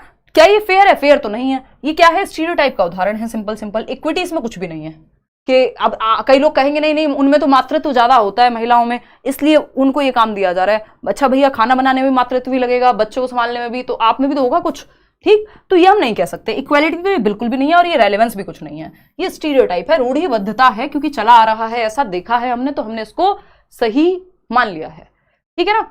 हाँ, मतलब खुद भी शर्म नहीं आ रही, नकारा में इसलिए बोल रही हूँ, आप कैसे खा सकते हो? आपको लग रहा है आप ज्यादा बड़े ह्यूमन हो, सामने वाला कम बड़ा ह्यूमन है, वो आपको लेके आएगा। या तो फिर ये चीज हो सकती है कि कभी भाई बना रहा है कभी बहन, हमेशा वाली स्थिति खराब है ना, तो उसकी बात चल रही है। मतलब मुझे ये नहीं कि खाना बनाना कोई बुरी बात हो गई अगर किसी ने बनाया, चाहे वो लड़का बनाए लड़की बनाए, खाना बनाना एक स्किल है, कोई दिक्कत नहीं है उस बात से। क्वेश्चन नंबर 20 देखिएगा। क्वेश्चन नंबर 20 देखिएगा, 20वां सवाल, फटाफट से जवाब दीजिएगा। कोई बात नहीं, कुछ लोगों की भावनाएं आहत हो गई होंगी ये सुनकर के, बट हम क्या कर सकते हैं, नंबर चाहिए तो स्टीरियोटाइप लगा के आना पड़ेगा, बाकी तो आपका जीवन है, ठीक है। चलिए, धन्यवाद प्रगति, थैंक यू। बताइए, सेकेंड ऑप्शन कह रहे हैं आप लोग, विच of the following is not a characteristic of progressive education, यानी इनमें से कौन सी प्रगतिशील शिक्षा की विशेषता नहीं है? बताइएगा, फटाफट से बताना, कौन सी प्रगतिशील शिक्षा की विशेषता नहीं है? Focus on continuous and comprehensive evaluation, यानी सतत एवं व्यापक मूल्यांकन पर बल दीजिए, ये विशेषता नहीं है। नहीं, प्रोग्रेसिव एजुकेशन तो कहेगी भाई हर एक पक्ष में होलिस्टिक आकलन हो, जो सीसीई कहता ही है, सर्वांगीण रूप से जांचिए आप करिकुलर और को करिकुलर दोनों एस्पेक्ट को। हमें नॉट चाहिए। एनकरेजिंग रोट मेमोराइजेशन, रटने की बात तो आपका प्रोग्रेसिव एजुकेशन जो कि चाइल्ड सेंटर्ड है, प्रगतिशील कक्षा है, वो तो नहीं कहेगा कि रट के याद कराइए। कोलैबोरेटिव बेटर है, लाइफ लॉन्ग लर्निंग हो रही है बेटर है, लेकिन सेकंड ऑप्शन गलत है, जो गलत है वही सही है क्योंकि पूछा ही गलत है। चलिए खैर आगे बढ़ते हैं क्वेश्चन नंबर 21 पे। 21वां सवाल क्या कहता है देखते हैं फटाफट से। हाँ कराएंगे भाई, मैथ्स के पेडागोजी के भी कुछ सेशन कराएंगे, एसएसटी के भी कराएंगे। Which of the following statements about, तबियत धीरे धीरे सुधर रही है, which of the following statements about language and thought is correct from a Vygotskian perspective. Vygotsky के परिप्रेक्ष्य से भाषा और विचार के बारे में, लैंग्वेज एंड थॉट के बारे में, भाषा एवं विचार के बारे में कौन सी बात सही है वाइगॉस्की के अनुसार। फर्स्ट ऑप्शन है language facilitates development of higher mental functions, यानी भाषा जो है वो उच्च मानसिक क्रियाओं के विकास में सहायक होती है, चलिए सही है। Language hinders development of cognitive faculties, यानी कॉग्निटिव फैकल्टी क्या होती है, जो भी काम दिमाग से कर रहे हैं, थिंकिंग, रीजनिंग, प्रॉब्लम सॉल्विंग, तो क्या दिमाग के डेवलपमेंट में लैंग्वेज बाधा बनती है? नहीं, लैंग्वेज हमें आती है तभी तो आपका दिमाग का विकास हो पा रहा है, आप नए नए टॉपिक सीख पा रहे हैं, पढ़ के सीखें, सुन के सीखें, देख के सीखें, तो ये तो गलत है कि रुकावट बनेगी भाषा। भाषा तो हेल्पफुल होती है कुछ सीखने में। Language does not play any role, ये कहना भी गलत होगा। Thought occurs independent of language, नहीं, thought occurs independent of language development ये नहीं कहा उन्होंने, ये कहा शुरुआती कुछ सालों में थॉट और लैंग्वेज पैरेलली यानी इंडिपेंडेंट चलते हैं, बाद में जाकर के मर्ज हो जाते हैं और प्रभाव डालते हैं, तो ये इसका फोर्थ ऑप्शन नहीं हो सकता। तो language facilitates development of higher mental activities, मानसिक क्रियाओं का, क्योंकि वो तो कह रहे हैं language is the biggest tool, यानी भाषा एक बहुत बड़ा यंत्र है जिसके माध्यम से हमारा दिमाग यानी संज्ञान विकसित होगा। तो first option is the right answer. Question number 22 देखिएगा और बताइएगा क्या हुआ। क्वेश्चन नंबर 22 कहता है for the purpose of comprehensive assessment a teacher should, क्या ऑप्शन है देख लेते हैं। कॉम्प्रिहेंसिव मतलब इन ऑल एस्पेक्ट्स, व्यापक आकलन की बात हो रही है जो सभी पहलुओं में हो, करिकुलर यानी कॉपी किताब से संबंधित भी और को करिकुलर यानी शैक्षिक प्लस सह शैक्षिक को स्कोलैस्टिक जिसको हम कह देते हैं, सह शैक्षिक सारे पक्ष यहाँ पे शामिल हों, यानी बच्चों को सिर्फ पेपर पेंसिल टेस्ट, वो पढ़ाई में कैसा है इस पे ही नहीं, वो स्पोर्ट्स में कैसा है, उसके अंदर कोई विशेष टैलेंट है, उसका व्यवहार कैसा है, बहुत सारी चीजों पे हम जांचते हैं। कॉम्प्रिहेंसिव का मतलब ये है होलिस्टिक यानी सर्वांगीण रूप में आप जांच रहे हैं बच्चे को। Consider scores based on quiz, तो सिर्फ स्कोर क्विज के बेस पे तो सारे आधार पे नहीं जांच रहे हैं हम, सिर्फ क्विज हो गया। Consider only the errors made by children, ये भी गलत है, सभी पहलुओं में जांचना है ना।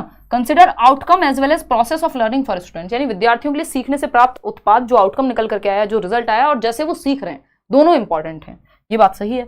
यूज सिर्फ स्टैंडर्डाइज टेस्ट यूज करेंगे तो फिर हम कॉम्प्रिहेंसिव नहीं, हम सिर्फ नंबर पे फोकस कर पा रहे हैं, तो थर्ड ऑप्शन यहाँ पे ज्यादा कॉम्प्रिहेंसिव है, बेटर है ना, सभी पहलुओं को देखता है। क्वेश्चन नंबर 23 देखिएगा और बताइएगा।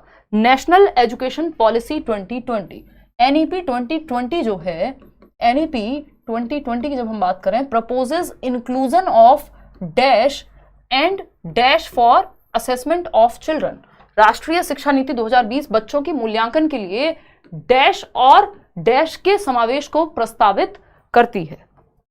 बताइएगा एक बार फटाफट से बताइएगा, किस बात को बढ़ावा देगी जो आपकी राष्ट्रीय शिक्षा नीति है?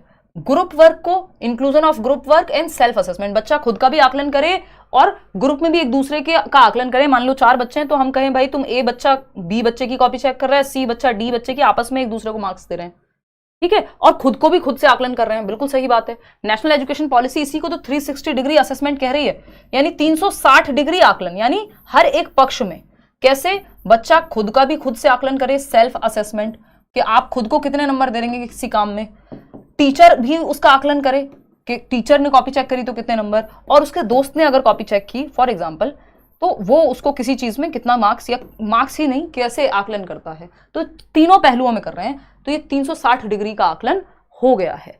बात ठीक है नहीं? मैम आप स्माइल नहीं करती हो, स्माइल कैसे करें यार, ये थोड़ा आयरन की वजह से स्माइल करते हैं तो यहाँ से होठ कट जाता है, समस्याएं बहुत हैं जीवन में, फिर भी हंस लेते हैं। रो दूंगी अब ज़्यादा स्माइल करने की बात की तो देखो एक बार इधर आ जाओ। तो अगर हम बात करें तो प्रोजेक्ट्स हाँ ठीक है, बट स्टैंडर्डाइज टेस्ट सही नहीं है, ये स्टैंडर्डाइज टेस्ट सही नहीं है, पोर्टफोलियो सही था, नॉर्म और क्राइटेरियन रेफरेंस टेस्ट तो स्टैंडर्डाइज का उदाहरण हो गए, तो बात तो बराबर ही हो गई, फर्स्ट ऑप्शन ही बचता है जो सही है। तो 86% इज द राइट आंसर। आगे बढ़ रहे हैं, सही जवाब दे रहे हैं 86% लोग। क्वेश्चन नंबर 24 देखिएगा। क्वेश्चन नंबर 24 क्या कहता है भाई, फटाफट से बताना है और फोकस करना है क्वेश्चन पे, इधर उधर की बातों में बहुत लग जाते हो। मैं थोड़ा जल ग्रहण कर लेती हूँ। मैम आप रियल में कहीं क्या कह रहे हो? बातें करने में बहुत मन लगता है। मैंने कब से संडे वार्ता नहीं की है। कहीं टीचिंग करते हो? यार मैंने ऑफलाइन पढ़ाया है और हम लोग डिस्कशन करते हैं बीच बीच में। रियल में टीचिंग तो इतना बड़ा तामझाम हो चुका है कि मतलब कहीं और जाके तो अब नहीं हो पाएगा। हमारे साथ लोग जुड़े हुए हैं जो अच्छे से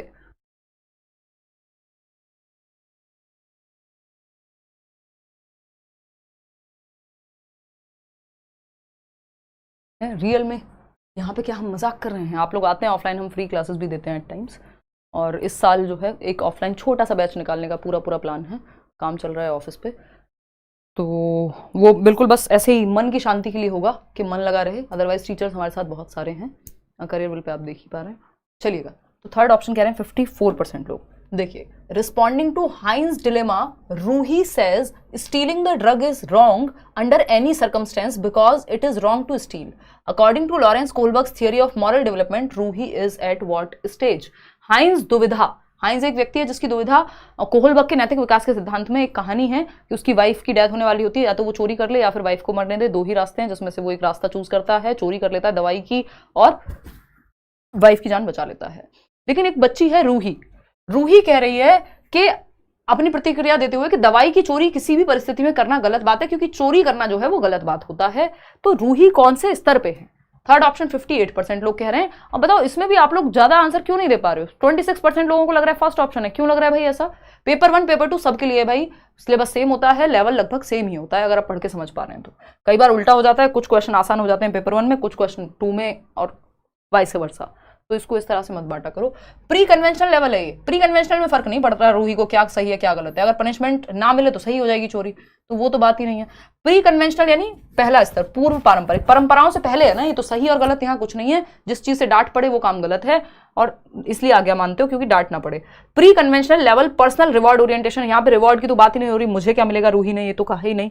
कन्वेंशनल लेवल है यानी परंपराओं के आधार पर ही तो हम सही गलत कह रहे हैं। और लॉ एंड ऑर्डर की स्थिति है कि रूल्स को ब्रेक नहीं किया जा सकता, किसी भी परिस्थिति में रूल्स को तोड़ना गलत बात है। रूल्स आर रूल्स, वो फ्लेक्सिबल नहीं है, वो रिजिड होते हैं। ये फोर्थ स्टेज है और सेकेंड लेवल है। पोस्ट कन्वेंशनल तो ये नहीं है, क्योंकि पोस्ट कन्वेंशनल में ऐसा नहीं होगा। अगर किसी की जान वो झूठ जो किसी की जान बचाने के लिए झूठ बोला जाए, झूठ नहीं होता। ये पोस्ट कन्वेंशनल में सोशल कॉन्ट्रैक्ट में ही आएगा, फिफ्थ स्टेज जो यहाँ पे दी हुई है। तो ये कहना यहाँ पे गलत होगा। आप कौन सी क्रीम लगा दो, पढ़ लो यार, कैसी बातें कर रहे हो, मुंह धोए हुए 2 दिन हो जाते हैं। आ जाओ इधर, तबीयत खराब है, इनको क्रीम पे फोकस करना है, बताएंगे एक दिन। क्वेश्चन नंबर 25, जब पेपर क्लियर हो जाएगा तब बताएंगे, इंटरव्यू देने आओगे ना नौकरी लेके और सीटेट क्लियर करके, तब सब बताएंगे। क्रीम, शैम्पू, लिपस्टिक और क्या होता है, काजल, बताओ तुम, मेकअप की दुकान हाईलाइनर, देखो एक बार तो हाईलाइटर क्या होता है? हाईलाइटर, अच्छा वो जो चमकते हैं ऐसे गाल, वाह वो है क्या? तुम रख के गई हो, लिया कुछ नहीं है, मेरा कोई इस्तेमाल नहीं हुआ है उसका। हाँ आ जाओ इधर, देखते हैं, खैर समझते हैं कहानी क्या है। इससे पहले मैं और निशा यहाँ एकदम दिक्कत में आ जाए। डांट भी कितने प्यार से लगाते हो, फिर मैं रो दूंगी यार ऐसे करोगे तो। क्वेश्चन नंबर 25 देखो, Lev Vygotsky refer to the difference between, oh god sorry, देखो एक बार, लेव वाइगोस्की, ज्यादा तारीफ मत किया, अगर छींक आ गई ना। Lev Vygotsky referred to the difference between what a child can do on his own and what can be accomplished with some assistance as। फटाफट से जवाब दीजिएगा, तारीफ हजम नहीं होती हमको। देखिएगा, बालिका स्वयं से क्या कर सकती है और क्या कुछ सहायता द्वारा कर सकती है, यानी निशा को अगर कुछ हेल्प मिल जाए तो वो क्या कर सकती है और अकेले क्या कर सकती है, इसके बीच के डिफरेंस को क्या कहेंगे वाइगोस्की की भाषा में? तो the difference between what you can do independently, यानी स्वतंत्र रूप से जो आप खुद से कर सकते हैं, और जो किसी की सहायता से कर सकते हैं। यानी खुद से आप सीडीपी में 15 नंबर ला सकते थे, सहायता आपको थोड़ी सी मिल गई, लेट्स लर्न पे कुछ सेशंस अटेंड कर लिया, आप 30 नंबर ला पा रहे हैं, ऐसा होता है, या 22 ला पा रहे थे आप 29 ला पा रहे हैं। तो इसको जोन ऑफ प्रॉक्सिमल डेवलपमेंट कहेंगे। इस डिफरेंस को, उस दायरे में आपको मदद मिली है जिस दायरे में प्रॉक्सिमिटी थी, संभावना थी आपके विकास की, आगे बढ़ने की, समीपस्थ विकास के क्षेत्र में। इस हेल्प को स्कैफ फोल्डिंग कहेंगे। अडेप्टेशन और इंटेलिजेंस का यहाँ कोई काम नहीं है, ये वाइगोस्की के अनुसार जो है बातें की गई हैं। क्वेश्चन नंबर 26 देखिएगा, क्वेश्चन नंबर 26 क्या कहता है? What does interpersonal intelligence in Howard Gardner's theory of multiple intelligences mean? Interpersonal intelligence यानी बहुबुद्धि के सिद्धांत में अंतर्वैयक्तिक बुद्धि का क्या मतलब है? 2 क्वेश्चन आराम से आ जाते हैं गार्डनर पे, 3-4 क्वेश्चन कई बार वाइगॉस्की पे भी आ जाते हैं, तो उसी हिसाब से डाले हुए हैं, ये मत सोचना एक ही क्वेश्चन आएगा, आने लगे हैं। देख रहे हैं, एक बार समझते हैं। Ability to discriminate complex inner feelings and to use them to guide one's own behaviour. Own behaviour intrapersonal है, इंटर नहीं है। इंटर मतलब 2 या 2 से अधिक लोगों की बात हो रही है, अदर्स की बात हो रही है ना। इंटरपर्सनल यानी अदर्स, दूसरों को समझना, दूसरे के मोटिवेशन, दूसरे के इमोशंस, दूसरों के मोटिव्स, इन सबको समझना, वो है इंटरपर्सनल। एबिलिटी टू, जैसे चुनाव में सारे पॉलिटिशियंस को पता होता है आपको क्या चाहिए, किस बात पे वोट मिलेगी, वो इंटरपर्सनल इंटेलिजेंस है उनकी एक तरह से। इंट्रा है खुद को समझना। Ability to detect and respond appropriately to the moods, temperaments, motivations and intentions of others, यानी दूसरों के मूड, उनकी मोटिवेशन, उनके मूड्स को, उनके टेम्परामेंट को, किसका क्या मिजाज है, कब पापा से फोन मांगना है, कब प्यार से बात करनी है, फिर वो खुद ही सामने से कहते हैं बेटा क्या चाहिए बता दो। तो ये इंटरपर्सनल इंटेलिजेंस है जो आपके अंदर भी है ना। तो कुछ लोगों में ज्यादा होती है। आगे बढ़ेंगे। Ability to use the body skilfully, ये बॉडीली काइंस्थेटिक है कि आप बॉडी को, जैसे जिम्नास्ट हैं या कोई भी, मान लीजिए विराट कोहली हैं या फिर कोई भी अगर एथलीट हैं तो बॉडीली काइंस्थेटिक होंगे, या डांसर्स हैं मान लीजिए। Ability to perceive the visual spatial world, ये आपका विजुअल क्या बोलते हैं इसको, स्पेशल इंटेलिजेंस हो जाएगा कि जो कार्टोग्राफर्स हैं, जो नक्शे बनाते हैं, गूगल मैप वाली दीदी अगर एग्जिस्ट करती तो उनमें क्या होती, ये यही वाली इंटेलिजेंस होती, क्या कहेंगे इसको, स्पेशल इंटेलिजेंस। तो यहाँ पे इंटरपर्सनल है, अदर्स को समझना, उनकी मोटिवेशन को समझना। सेकंड, दूसरों के मनोभाव स्वभाव को समझना। क्वेश्चन नंबर 27 देखिएगा, फटाफट से जवाब दीजिएगा। ये कहता है pedagogical strategy of reciprocal teaching is based on, पारस्परिक अध्यापन या शिक्षण की जो संकल्पना है वो कौन से पेडागोजिकल पर्सपेक्टिव की एक स्ट्रेटेजी है। देखना एक बार, रेसिप्रोकल टीचिंग यानी टीचर बच्चे को सिखाता है और बच्चा टीचर को, मतलब दोनों एक दूसरे को प्रभावित करते हैं, है ना, आपस में एक दूसरे को प्रभावित करते हैं। क्वेश्चन किया जाएगा, फिर डिस्कशन होगा, है ना। टीचर बच्चे को, बच्चा टीचर को, रेसिप्रोकल टीचिंग क्या है, प्रभावित करते हैं। माहौल जो है क्लासरूम का, वो आपको और आप माहौल को, ठीक, दोनों परस्पर रूप से एक दूसरे को प्रभावित करते हैं। बिहेवियरिस्टिक अप्रोच है, व्यवहारवादी नहीं, सोशियो कल्चरल अप्रोच है ये, क्योंकि बच्चे क्या हैं, समाज, टीचर भी क्या है, समाज का ही हिस्सा है ना। और अगर हम देखें तो ये जो कॉन्सेप्ट है ये पीयर ट्यूटरिंग का हो गया, यानी बच्चे आपस में एक दूसरे को सिखा रहे हैं, टीचर और स्टूडेंट एक दूसरे से सीख रहे हैं। ये क्या है, वाइगॉस्की की थियरी का ही पार्ट है, मैंने डिस्कस किया हुआ है, जिन्होंने बैच में क्लासेस ली हैं या पहले कभी मैराथन लिया तो कभी ना कभी बात की होगी इसके बारे में। इन्फॉर्मेशन प्रोसेसिंग, गार्डनर, ये कुछ नहीं होगा। Second option is the right answer. 63% लोग जवाब दे भी पा रहे हैं। 2-3 सवाल और हैं, फिर हमारा पनीर हमारा इंतजार कर रहा है और आपका बिस्तर यानी नींद के लिए आप चले जाएंगे। क्वेश्चन नंबर 28 देखिए, प्याजे को हम कैसे भूल सकते हैं, फटाफट से बताइए। क्वेश्चन नंबर 28, कोई कह रहा है आप किसको वोट दोगे। देखो ये लंबी कहानी है, इस पर हम चर्चा अभी नहीं करना चाहते हैं और अभी कुछ कहना भी नहीं चाहते हैं। बाकी वोटिंग जो है हो चुकी है दिल्ली में 25 तारीख को, तो 25 को ही थी ना, हाँ। तो आते हैं क्वेश्चन नंबर 28 पे। जीन पियाजे proposed that children's thinking is dash that of adults, यानी जीन पियाजे ने प्रतिपादित किया कि बच्चों के सोचने की प्रक्रिया वयस्कों से कैसी होती है। Children's thinking is dash that of adults, not different, अलग नहीं होती है, क्वालिटेटिवली डिफरेंट होती है यानी गुणात्मक रूप से भिन्न होती है, या क्वांटिटेटिवली यानी मात्रात्मक रूप से भिन्न होती है, या क्वाइट सिमिलर होती है। उन्होंने कहा किसी चीज में सिमिलर है किसी में नहीं है, मतलब कैसे डिफरेंट तो है लेकिन कैसे, क्वालिटेटिवली, गुणात्मकता में अंतर है ना, काइंड में डिफरेंट है, अमाउंट सेम है, बच्चा भी उतना ही सोच रहा है और आप भी, क्वांटिटी तो सेम है, क्वांटिटी में डिफरेंट नहीं है, तो क्वाइट सिमिलर नॉट डिफरेंट ये सब नहीं चलेगा। Second option is the only right answer. वो कह रहे हैं बच्चा भी उतनी मात्रा में सोच रहा है, आपके दिमाग में 4 थॉट आ रहे हैं, बच्चे के में भी आ रहे हैं, आपके दिमाग में आ रहे हैं मेरी गर्लफ्रेंड छोड़ के चली गई, नौकरी नहीं मिल रही, हाय रे ये हो गया, शादी कैसे होगी, फलाना, और बच्चे के दिमाग में आ रहा है ये खिलौना टूट गया, मम्मी डांटेंगी, दूध बिखर गया, खाना नहीं मिला, यानी उसके थॉट्स का काइंड, प्रकार अलग है, क्वालिटी अलग है, गुणात्मकता अलग है, मात्रा उसके दिमाग में भी, थॉट्स उसके दिमाग में भी आ रहे हैं, इसलिए गुणात्मक रूप से क्वालिटेटिवली डिफरेंट है, नॉट क्वांटिटेटिवली, क्वांटिटी डिफरेंट नहीं है। क्वेश्चन नंबर 29 देखिएगा। In a progressive classroom stress needs to be placed on creating an atmosphere where, एक प्रगतिशील कक्षा जहां हम कह रहे हैं कि बच्चे को प्रेजेंट लाइफ के लिए सिखाइए, education is life itself, John dewy की बात कर रहे हैं, लर्निंग बाय डूइंग, बच्चा करके सीखेगा, लैब स्कूल्स खोले थे उन्होंने शिकागो में अमेरिका के। एक प्रगतिशील कक्षा में ऐसा वातावरण बनाने पर बल दिया जाना चाहिए जहां बच्चा एक्टिव हो, emotional needs of students are taken care of and they feel valued, यानी बच्चों की भावनात्मक आवश्यकताओं को का ध्यान रखा जाए, उन्हें अपनापन महसूस कराया जाए, उनको महत्वपूर्ण समझा जाए। बात तो सही है। सेकंड है stress is placed on performance goals and achievement in test, के फर्स्ट आ जाओ नहीं, टीचर पैसिवली नहीं, बच्चे को एक्टिव रखना है, लर्निंग बाय डूइंग की बात होती है। Students are expected to learn for exams नहीं, learn for life, education is life itself, ये बात करता है progressive education. Emotional needs of students, बच्चे को एक्सेप्टेड फील कराया जाए, बच्चे ग्रुप में सीखें, सोशल प्रॉब्लम्स को सॉल्व करना सीखें, एक्टिविटी करें। लास्ट क्वेश्चन है आज के लिए, और फिर बताइएगा कितने क्वेश्चंस आज आप ठीक कर पाए इस पूरे मॉक टेस्ट में। क्वेश्चन नंबर 30 है, a child is shown a 3D model of 3 mountains, 3 mountain का 3D मॉडल, 3 डायमेंशन वाले मॉडल्स दिखाए गए। ठीक, एक बच्चे को another person is looking at the model from a different position, बच्चा मान लीजिए यहाँ खड़ा हुआ है, जो दूसरा अनदर पर्सन है वो यहाँ है, तो इसका व्यू पॉइंट इन माउंटेन्स के प्रति अलग आएगा, इसको अलग दिखेंगे। ठीक, the child is asked to depict the other person's view of the model but is unable to do so correctly. इसको पियाजे का माउंटेन टेस्ट भी कहते हैं, कि एक बच्चे को कहा गया कि ए को कहा गया कि बी के तरफ से क्या दिख रहा होगा, यानी मैं यहाँ पे खड़ी हुई हूं और निशा वहां बैठी है, तो मैं कहूं कि निशा को वहां से कैसा दिख रहा होगा, इस पे मैं विचार कर पाऊं। तो इसके लिए मुझे क्या करना पड़ेगा, थोड़ा हाइपोथेसाइज करना पड़ेगा, थोड़ा सा मतलब बेसिकली इमेजिन करना पड़ेगा, अपने सिंपल बात भाषा में अगर मैं कहूं तो मुझे क्या करना पड़ेगा, निशा के परिप्रेक्ष्य से, निशा के व्यू पॉइंट से देखना पड़ेगा खुद को।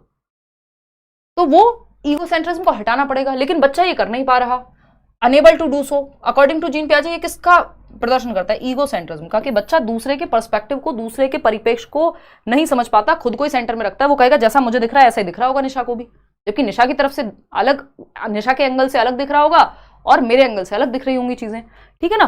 तो एनिमिज्म तो होता है निर्जीव को सजीव समझ रहा है बच्चा, कि पेन को, उससे को पेन से चोट लग जा रही है, वो सोच रहा है कि पेन ने चोट मारी है उसको, जबकि पेन में तो कोई जान नहीं होती, नॉन लिविंग है। ऑब्जेक्ट परमानेंस 18 से 24 महीने के बीच में आ जाता है, यानी जो पहली स्टेज है कि अगर कोई चीज सामने नहीं है तब भी वो उसके बारे में सोच पाए या याद रख पाए। हाइपोथेटिकल थिंकिंग तो बहुत बाद में आती है। This is egocentrism. ये ईगोसेंट्रिज्म को ही चेक करने के लिए पियाजे का 3 माउंटेन टेस्ट हुआ था। तो आउट ऑफ 30 क्वेश्चंस कितने आपने ठीक किए वो आप बताएंगे। इसका पीडीएफ जो पेंडिंग है वो मिल जाएगा आपको let's learn square Telegram channel. 9,24,000 लोग जो है वहाँ जुड़े हुए हैं, किसी भी फेक चैनल से मत जुड़ जाइएगा, ठीक है ना। और डिस्क्रिप्शन में लिंक भी मिल जाएगा, लाइक शेयर सब्सक्राइब कर दीजिएगा। होपफुली आपको ये सेशन पसंद आया होगा। बैचेस में आप एनरोल कर सकते हैं। आउट ऑफ 30 क्वेश्चंस कितने ठीक हुए वो आप बता दीजिए और फिर हम इस पर चर्चा करेंगे। फटाफट से बताइएगा आप। कोशिश तो पूरी रहेगी कि कल भी मैं क्लास लूँ, बट ऐसा हो जा रहा है कभी कभी, जैसे आज मैं बैच में नहीं ले पाई हूँ, कल तो सभी जगह छुट्टी थी, तो हो सकता है मैं कल बैच में ले लूँ, यूट्यूब पे ना ले पाऊँ। वैसे मेरी कोशिश पूरी रहेगी कि मैं ले लूँ कल क्लास, क्योंकि सैटरडे संडे में क्लास नहीं लूँगी। फिर 1 नंबर क्वेश्चन रिपीट कर दीजिए मैडम। इन फ्यूचर हम सभी SST का क्लास ऐसा कर सकते हैं ना। क्लास बहुत ही अच्छा था मैम, 28 में से 30। थैंक यू सो मच सुमन। और बिल्कुल हम इस SST का एक सेशन में कम से कम लूँगी, ज़्यादा हो पाए तो बहुत अच्छा है। तबीयत मेरी सुधर रही है। आज के लिए इतना ही रखेंगे। टाइम आपका वापस से 9 बजे कर दिया है। ज़्यादातर लोगों को 9 बजे कंफर्टेबल लगता है, और अभी जैसी मेरी तबीयत है मैंने सोचा जिम विम जाऊँगी, घूमूंगी फिरूंगी, इसलिए मैंने 7 बजे किया था टाइम। बट इस तबीयत के साथ मैं नहीं जाऊँगी कहीं, तो आप लोगों के साथ ही जुड़ जाऊँ तो अच्छा है। देखिएगा एक बार। फर्स्ट क्वेश्चन कोई तो कह रहा है, फर्स्ट क्वेश्चन देखना एक बार। First question, growth spurts are prominent in hands and legs, यानी हाथों में और टांगों में ज्यादा तेजी से होता है जो ग्रोथ स्पर्ट है। एक मिनट रुकना। Arms, hands and legs growth spurt, यानी विस्फोरण, अचानक से आपकी हाइट वाइट सब बढ़ती है। In early adolescent due to the what development. Cephalocaudal तो हेड टू टो जा रहा है ना, यहाँ हैंड्स में, लेग्स में, तो उस सेंस में फिर जो है ये रिवर्स्ड हो गया। मतलब ऐसा नहीं कि आपकी हाइट नहीं बढ़ रही है, सिर्फ आप ऐसे बढ़ रहे हैं तब प्रॉक्सिमल होता। आपकी हाइट भी बढ़ रही है, लेकिन आपके हैंड्स और आपके लेग्स जो लॉन्ग क्या बोलते हैं उसको, बोन्स हैं आपके शरीर की, वो बढ़ रही हैं। जबकि सेफेलोकॉर्डल जो नॉर्मल वाला होता है उसमें पहले ब्रेन, फिर यहाँ पे कंट्रोल, जबकि ब्रेन के प्रोपोर्शन पहले से ज्यादा होता है। जन्म के समय 25% होता है, बाद में जो है हम देख रहे हैं इस समय पे आपके जो हैंड्स और आपकी लेग्स हैं उनकी स्पीड ज्यादा तेजी से। तो एक तरह से इसको रिवर्स सेफेलोकॉर्डल कह देते हैं कि सेफेलोकॉर्डल का थोड़ा सा ऑपोजिट साइड हो गया ये, कि यहाँ पे सर से पैर की बजाय जो आपकी लॉन्ग हड्डियां हैं, बोन्स हैं, वो ज्यादा तेजी से बढ़ रही हैं, क्योंकि सर तो एक टाइम तक डेवलप हो ही चुका है। उस सेंस में। इसको इसलिए हम ये नहीं कह सकते कि ये प्रॉक्सिमल डेवलपमेंट है, क्योंकि लेग्स की भी बात हो रही है, प्रॉक्सिमल डेवलपमेंट में नहीं होती। जो वो प्रॉक्सिमो डिस्टल होता है उसमें तो सेंटर से पेरिफेरी की बात होती है, तो ये प्रॉक्सिमल नहीं हो सकता। पनीर आपका वेट कर रहा है मैम। ठीक है जी रागिनी, धन्यवाद, थैंक यू सो मच। कल मिलते हैं 9 बजे hopefully. Bye bye, take care, good night. Comments में बता देना आउट ऑफ 30 कितना स्कोर किया, मजा